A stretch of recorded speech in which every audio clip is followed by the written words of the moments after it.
Eu relutei um pouco em fazer esse vídeo, porque pensei que as pessoas iriam dizer, mas este canal não é sobre medicina. Ocorre que, além de abordar o tema empreendedorismo, o nosso canal fala também sobre política e atualidades.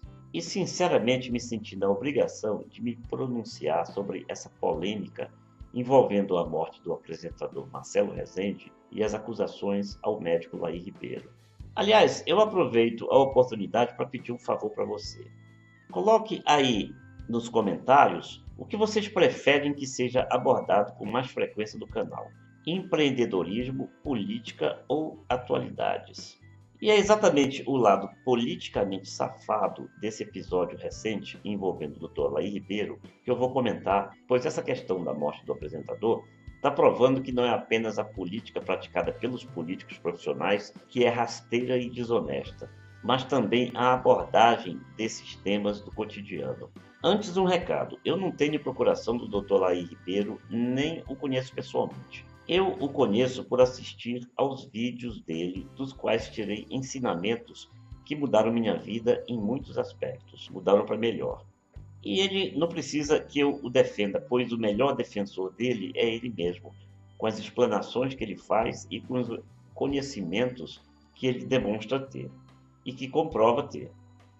Deixa eu falar um pouco da razão desse vídeo. Eu sou portador de osteogênese imperfecta, a chamada doença dos ossos de vidro, mas felizmente em grau não tão elevado assim, pois as pessoas que padecem dos graus mais acentuados desse mal congênito muitas vezes sofrem mais de 50 ou até mais de 100 fraturas durante a vida. Pode acreditar. E eu tive aí umas 10 e evidentemente espero não sofrer mais nenhuma pelo resto da vida.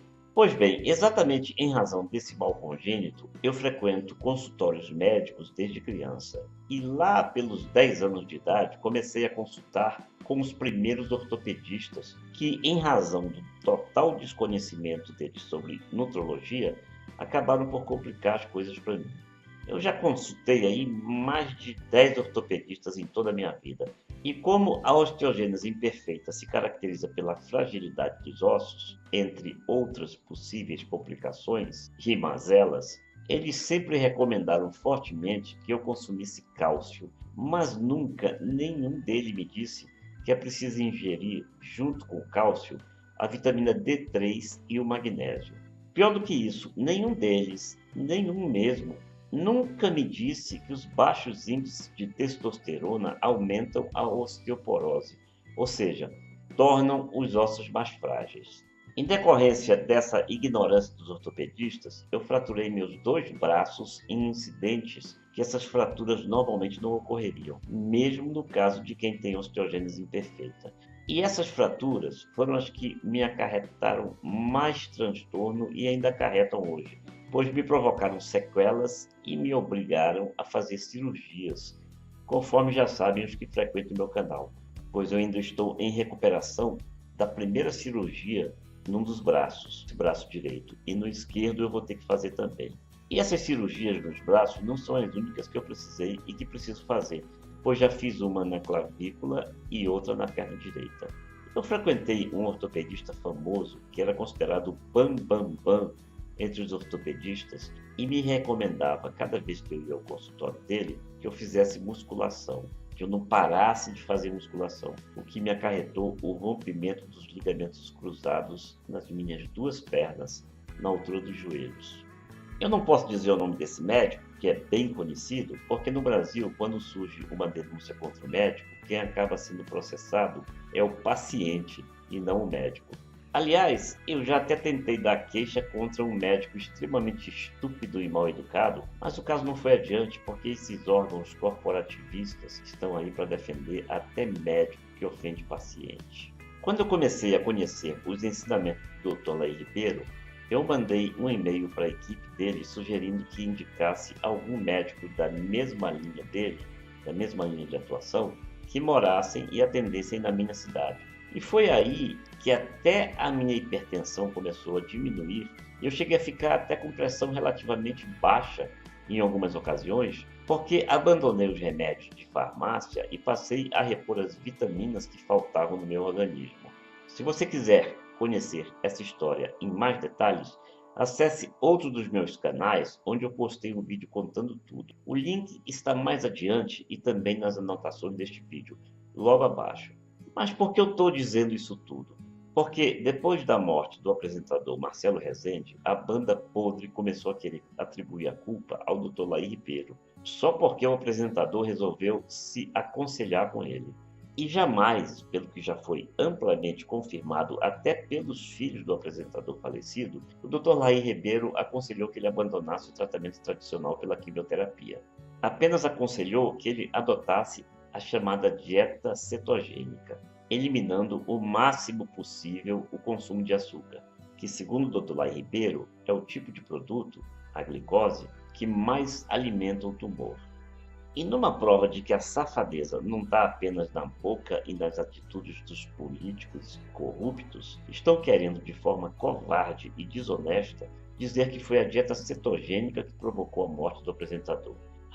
Ora, Marcelo Rezende tinha câncer de pâncreas que se estendia ao fígado, tinha ramificações para o fígado, uma das formas mais agressivas de câncer, e em estado já avançado quando foi diagnosticado. E foi ele, mesmo antes de ouvir o Dr. Laí, quem decidiu abandonar a quimioterapia depois de saber que teria apenas 1% de chance de cura. Uma coisa dessa, veja bem, 1%, quase zero, portanto. Nos vários vídeos que eu assisti sobre o episódio, o Dr. Laí Ribeiro jamais afirmou que a dieta cetogênica iria curar o câncer, mas apenas impedir que o tumor continuasse aumentando. E eu fiz questão de fazer esse vídeo porque acho engraçado, se não fosse trágico, o que alguns desses médicos afirmam e o desconhecimento que eles demonstram. Um deles chegou a dizer que se a dieta cetogênica fosse realmente uma dieta benéfica ao organismo, haveria pelo menos uma publicação que comprovasse isso. É para rir ou para chorar. Segundo apenas alguns números divulgados pelo Dr. Laí Ribeiro, são 2 pontos. 10 milhões de citações no Google. No Google Acadêmico Científico, mais de 23 mil citações científicas. No YouTube, mais de 22 mil abordagens. E na Amazon.com, mais de 1.300 livros elogiando essa dieta cetogênica. Ou seja, o que o tal do oncologista faz é não ler, não se informar. O que faz, e diz o Dr. Laí Ribeiro, para ser vítima dessas perseguições? Ora, ele diz o que é até óbvio para quem tem bom senso e um mínimo de caráter e de informação. O foco da indústria farmacêutica, como de qualquer indústria, é financeiro. Os cursos de medicina precisam passar por uma reformulação geral e incluir a questão da alimentação. Ou você duvida disso? O médico sai da faculdade só sabendo passar receita de remédio. Ou você nunca percebeu isso? Boa alimentação, e não são essas porcarias que a maior parte da população come, é de fundamental importância para a saúde. Ou você não acredita nisso? E por aí vai. Não dá para dizer tudo o que um homem que já escreveu 38 livros, que são vendidos em 40 países, vem ensinando. E tem mais um dado assustador que o Dr. Laí Ribeiro citou. 85% da verba do SUS é consumida nos 2 últimos anos de vida do brasileiro. Ou seja, não existe nesse país a medicina preventiva, o que deveria ser a prioridade absoluta, pois teríamos uma população muito mais sadia e menos desperdício de dinheiro, que muitas vezes é usado não pela vida, mas apenas para adiar uma morte que já está à espreita, atrás da porta ou até na frente. Ora, então vamos deixar de imitar os maus políticos e os maus brasileiros, principalmente quando o tema é saúde.